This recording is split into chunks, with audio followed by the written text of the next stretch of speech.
High arch food இருக்கிறவங்களுக்கு custom orthotics, custom footwear வந்து யூஸ்ஃபுல்லா இருக்குமா அப்படின்னா, நிச்சயமா யூஸ்ஃபுல்லா இருக்கும். ஆனா, அது ப்ராப்பரா பிரிஸ்கிரைப் பண்ணப்பட்ட ஃபுட்வேரா இருக்கணும்.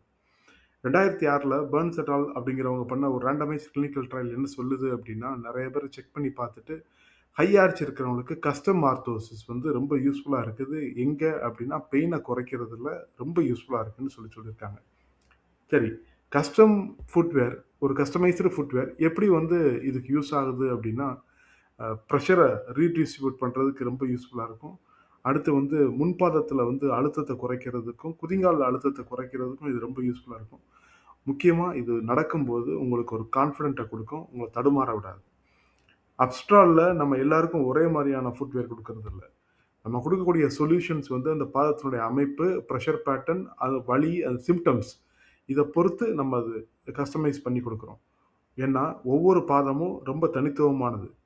நம்ம சும்மா போயி கு ஒரு ஆன்லைன்ல போய் ஒரு இன்சோல் ஆர்டர் பண்றத விட, ஒரு ப்ராப்பரா அசஸ் பண்ணி பண்ணும்போது ரிசல்ட் இன்னும் நல்லா இருக்கும்.